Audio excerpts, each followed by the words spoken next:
प्रिय विद्यार्थियों नमस्कार। मैं डॉक्टर भगवानाराम बोल रहा हूँ, principal government law college.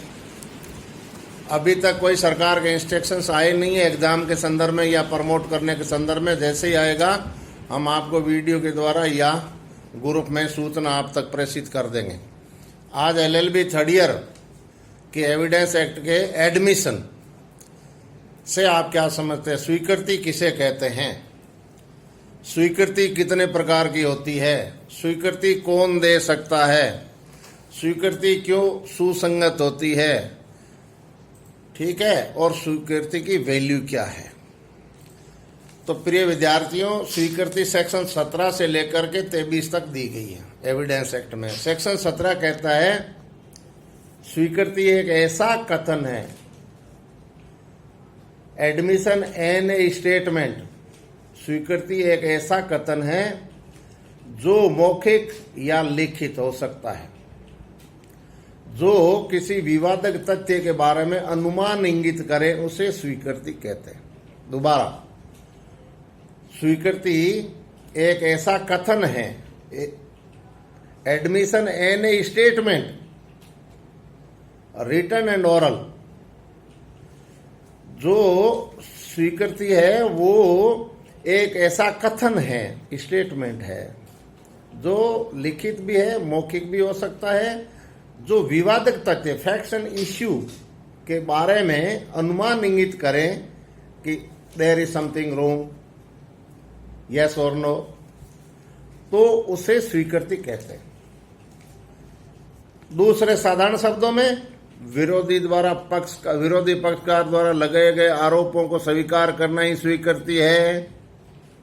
Civil मामले, ये सेक्शन 17 से लेकर के 23 तक सिविल मामलों में लागू होता है।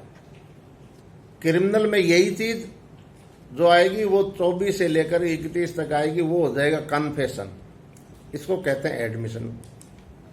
स्वीकृति जो है एक ऐसा कथन है, एक ऐसा स्टेटमेंट है जो लिखित है, मौखिक है, विवादक तथ्यों के बारे में अनुमान इंगित करे, उसे स्वीकृति कहते हैं।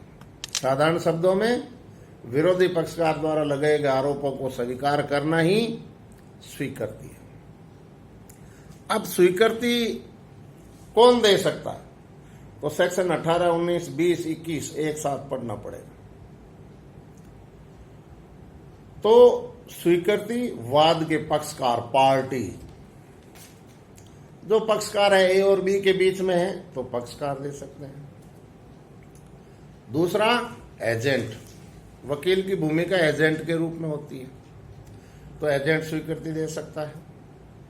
तीसरा, हितबद्ध व्यक्ति, प्रॉपर्टी में हितबद्ध व्यक्ति है। जैसे मान लीजिए ए और बी दोनों आपस में लड़ रहे हैं, दो भाई एक बहन और है, बहन आकर के भी स्वीकृति दे सकती है क्योंकि वो इंटरेस्टिंग पर्सन है, हितबद्ध है, इंटरेस्टिंग पर्सन है उस प्रॉपर्टी में जो सिविल मामले का झगड़ा है। फिर और कौन दे सकता है? पूर्व हक वाला, जो पहले हक था किसी का और उसने किसी, मान लीजिए जेड ने एक्स से खरीदी, तो एक्स पूर्व हक वाला हो गया। जेड और वाई के बीच में झगड़ा है तो एक्स आएगा कि साहब ये प्रॉपर्टी मैंने जेड को बेची है, तो वो स्टेटमेंट दे सकता है, स्वीकृति दे सकता है। फिर आता है जिनकी स्थिति विवादक नहीं है, विवाद से कोई लेना देना नहीं है। मान लीजिए सिविल केस है, पति और पत्नी के मामला है, उदाहरण के तौर पर समझा रहा हूं, तो पंचों ने कोई पंचायती की, उसका कोई लेना देना नहीं है झगड़े से, लेकिन वो बुलाया जाएगा कि साहब 4 बार पंचायती करके हमने इस बेटी को भेजा था और फिर इस बेटी को बेदखल कर दिया, इतना इतना इसको धन देने की बात थी या हिसाब देने की बात थी, फिर भी ये नहीं दे रहे, कोई समझौता हुआ है, तो उसमें वो व्यक्ति आकर के दे सकता है, जो विवादक नहीं है, फैक्ट्स एंड इश्यू से संबंध रखता है, लेकिन स्वयं उसमें शामिल नहीं है। और कौन दे सकता है? फिर आता है रेफरी की स्टेटमेंट, रेफरी का कथन। रेफरी का कथन का मतलब होता है, आपने देखा होगा फुटबॉल में जो निर्णायक होता है उसका रेफरी कहते हैं, या आप क्या बोलते हैं क्रिकेट में उसको क्या बोलते हैं, क्रिकेट में जो होता है ना वो बीच में क्या बोलते हैं, एम्पायर। ठीक वैसे ही आर्बिट्रेशन एक्ट के तहत अगर कोई मामला है तो जो कोर्ट नियुक्त करे या पक्षकारों की सहमति से कोई एक व्यक्ति नियुक्त होता है जिसको आर्बिट्रेटर कहते हैं, मध्यस्थ कहते हैं, उसकी भूमिका भी रेफरी की तरह ही है, तो ये स्वीकृति दे सकते हैं। तो ये 7 आदमी आपके हुए कि कौन स्टेटमेंट दे सकता है। अब प्रश्न उठता है कि ये सुसंगत क्यों होती है। सुसंगत इसलिए होती है कि स्वीकृति असंगत कथन को काटती है, इररिलेवेंट स्टेटमेंट को काटती है। जैसे ए ने बी को धन उधार दिया, ए कह रहा है मैंने चेक के द्वारा दिया, बी मुकर रहा है, लेकिन ए का खाता बोल रहा है चेक इनकेस हुआ है, तो खाते से जो है बी मुकर रहा है लेकिन खाता हाँ कर रहा है। लिखित कथन, लिखित स्टेटमेंट आ रहा है कि ए ने पैसे बी को दिए, इसके खाते में इसने उठाए, तो असंगत कथन काट देता है, उसके कहने से कुछ नहीं होगा, खाता स्वीकार कर रहा है। नंबर 2, स्वीकृति हमेशा ही ट्रूथ होती है, सत्य होती है।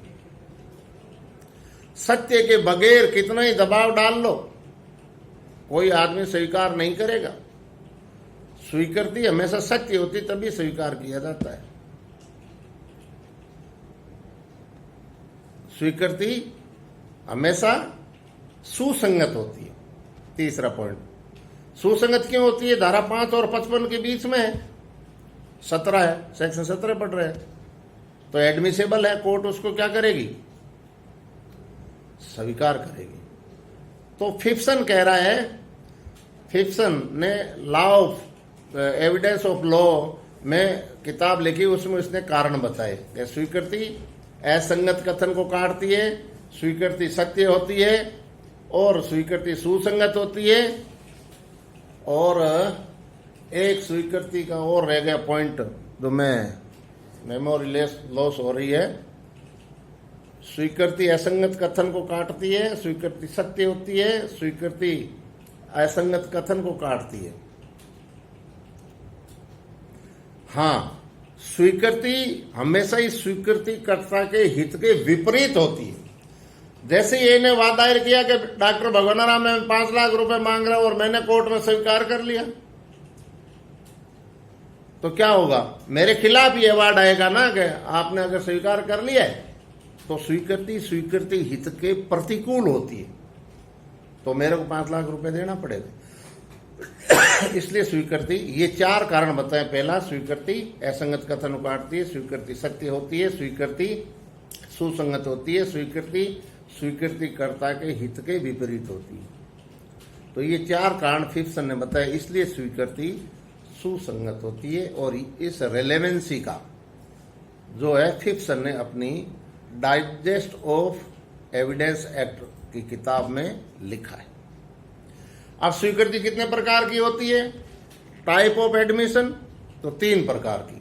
पहला है जुडिशियल एडमिशन, न्यायिक स्वीकृति। न्यायिक स्वीकृति न्यायालय के सामने उपस्थित होकर के किसी बात को स्वीकार करना। न्यायिक स्वीकृति सशक्त होती है और कोर्ट को मुख मुद्रा देखने का मौका मिलता है।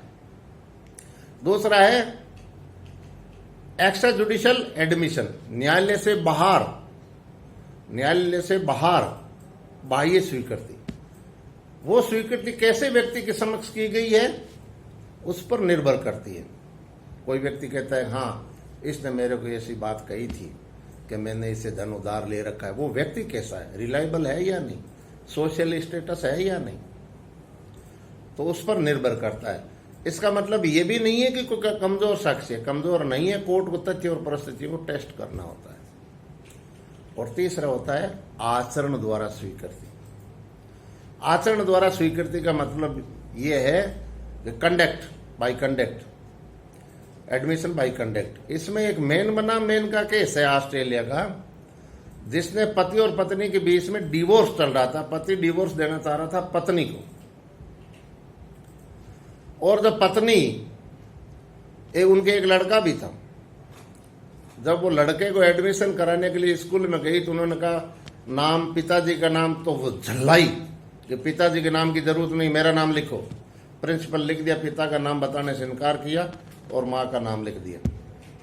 उसने आरटीआई के तहत, वहां की सूचना का अधिकार के तहत जो भी है, वो कॉपी ले ली प्रिंसिपल से, कोर्ट में उसने पेश कर दी। पेश करते उसने कहा, एडल्ट्री के आधार पर उसका डिवोर्स चल रहा था, उसने कहा कि इसने पिता का नाम नहीं बताया, अगर मैं पिता होता तो मेरा नाम लिखवाती।